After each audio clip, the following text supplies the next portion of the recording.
Friends, welcome back. Today we are going to discuss one more concept from sexual reproduction in angiosperm. The concept is gynoecium. Gynoecium represents the female component of a flower or female reproductive part of a flower. The unit of gynoecium is called carpel. Each carpel represents megasporophyll. A carpel has three parts. They are stigma, style, and ovary. See this photograph. So it is a unit of gynoecium, that is carpel. It has three parts: stigma, and it connects to the ovary through a tube-like structure called style, and swollen region, it is called as ovary, and it is present on the swollen part of pedicel called thalamus. Stigma. Stigma is the terminal receptive part of the pistil or gynoecium. Stigma functions as a landing platform for the pollen grains. Stigma also determines the compatibility and incompatibility of the pollen grains. Let's see the photograph.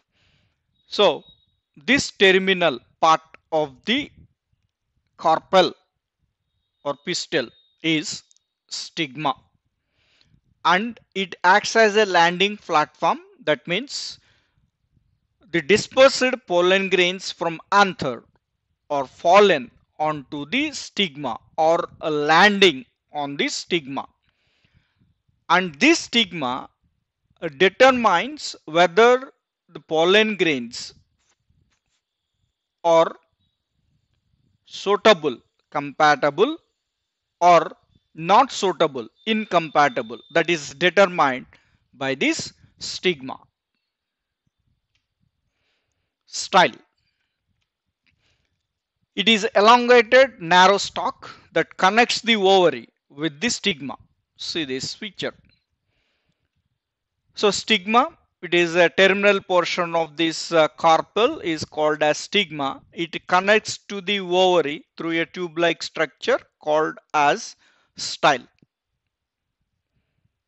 Variations in style. First variation, style terminal. The style goes up in a straight line with the ovary.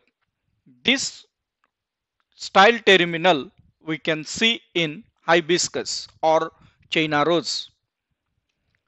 Second variation, style lateral. The tip of the ovary is bent on one side, and so the style arises from the side of the ovary. This condition we can see in mango. Third variation, style gynobasic. The style is attached to the base of the ovary. Such condition is called as style gynobasic. Ovary. Ovary is the basal swollen part of the pistil. It has an ovarian cavity with one or more chambers called locules. Locules contains the ovules. Each ovule encloses an embryo sac.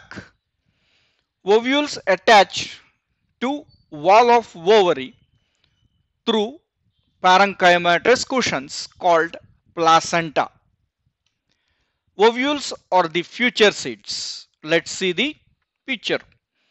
So the basal swollen part of this carpel is called as ovary, and inside the cavity is called as ovarian cavity with, in this photograph, only one chamber is present. It is a locule. The chamber is called as locule, and locules contain ovule. So here the ovule is present in a locule, and this ovule is attached to the parenchymatous cushions. That region is called as placenta, and the ovule encloses the embryo sac. This region is embryo sac, and after fertilization the ovule is converts into seed, hence it is considered as future seed.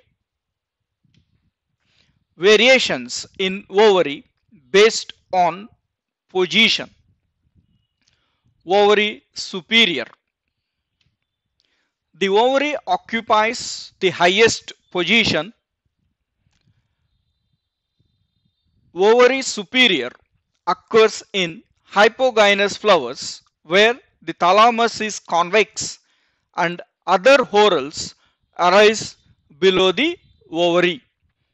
This ovary superior we can observe in hibiscus flower. Let's see the picture. So it is a feature of hypogynous flower. In this, ovary is present on the top of this thalamus.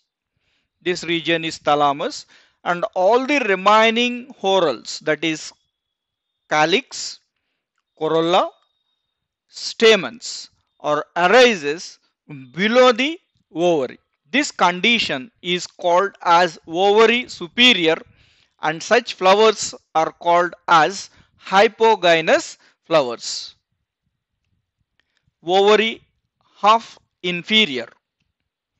This condition exists in perigynous flowers where thalamus forms a shallow cup-shaped structure around the ovary. Ovary is at the center and other whorls are arranged at the rim of the thalamus.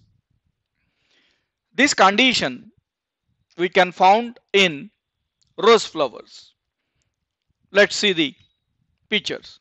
So both diagrams are the represents perigynous flower. If you are observed here, the half of the ovary is present inside the thalamus in the both the diagrams. Half of the ovary is present inside the thalamus. On the margin of this thalamus, the remaining whorls, that is calyx, corolla, and stamen, are present on this margin of the thalamus or maybe rim of the thalamus. This condition is called as ovary half inferior. Half of the ovary is merged into the thalamus, remaining half is present above the thalamus, hence it is considered as ovary half inferior. Ovary inferior. This condition exists in the epigynous flowers where ovary is entirely enclosed by thalamus. Let's see the photograph. So it is epigynous flower.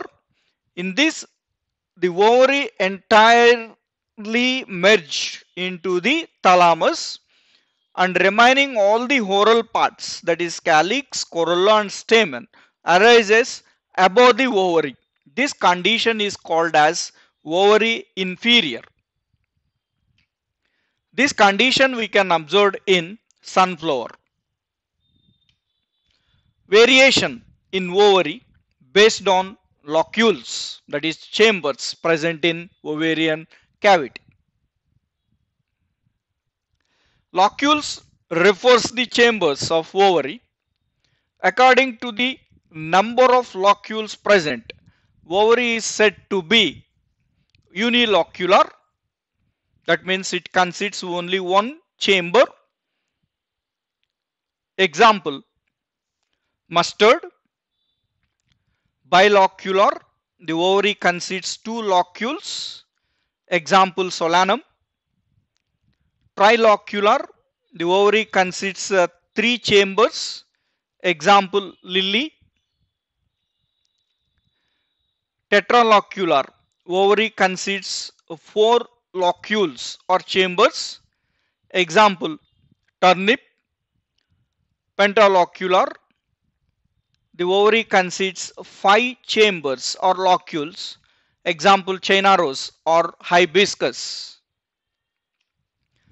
Placentation in ovary. What is meant by placentation?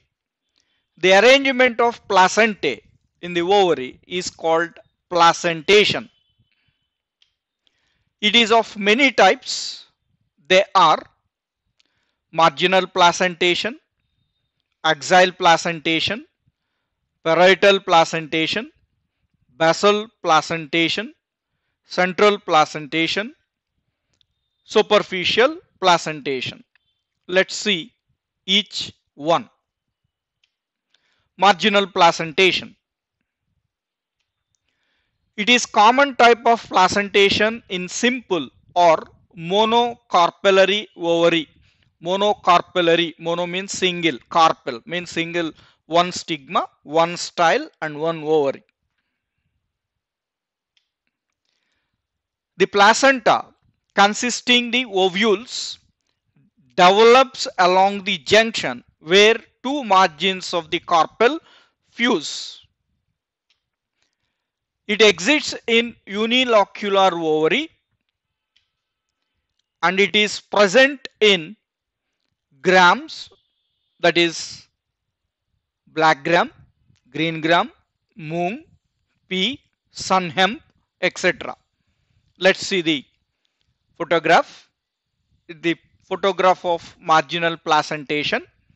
So here the ovules are developed at the junction of the two margins of carpel is fused. So at this margin two carpels are fused. At that region the ovules are developed. So hence this arrangement is called as marginal placentation. Axial placentation. The placentae consisting the ovules develop from the central axis corresponding to the margins of the carpels. Ovary may be two or many chambered. Example, lemon, hibiscus, etc. Let's see the photograph.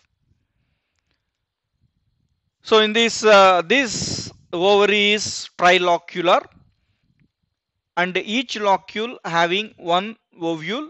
The ovule arises from the axis, central axis. Each ovule arises from the central axis. This condition is called as axial placentation. Parietal placentation. The placentae consisting the ovules develop on the inner wall of the ovary. Ovary is one chambered or unilocular. Example, mustard. Let's see the photograph. So here it is unilocular, the entire ovary having only one chamber. In this, three ovules are arises from the inner wall of this. This is the inner wall. From this inner wall, the ovules are arises towards the inside. This condition is called as parietal placentation. Basal placentation. The placentae consisting the ovule develops at the base of the ovary. So it is also a unilocular. Example, sunflower. So the entire ovary having only one locule and the ovule arises from the base of the ovary. Central placentation. The ovules are born on a central placenta. Ovary is one chambered due to breakdown of septa or partition walls of the carpels. Examples, stellaria. See the photograph. So it is a ovary consisting central placentation. So here when we discuss about axial placentation, the ovule is arises from the axis, but here there is no axis formation. So there are many carpels are present. That partition walls between the carpels are broken down. As a result, all the ovules are appeared like a center. Hence, it is considered as central placentation. Superficial placentation. The ovary is many chambered with numerous carpels, many chambered, multilocular, more than 5 locules or chambers. The placentae consisting the ovules develop all along the inner surface of partition wall. So here it is clear ovary is many chambered with numerous carpels, and these numerous carpels are separated by partition walls. So this superficial placentation occurs in water lily. Let's see the photograph. So it has numerous chambers or many chambers with numerous carpels. All these carpels are having a partition walls. They are called as septae, and the ovules are developed along the inner surface of this partition wall. Such condition is called as superficial placentation. Thank you. We will meet again in the next part.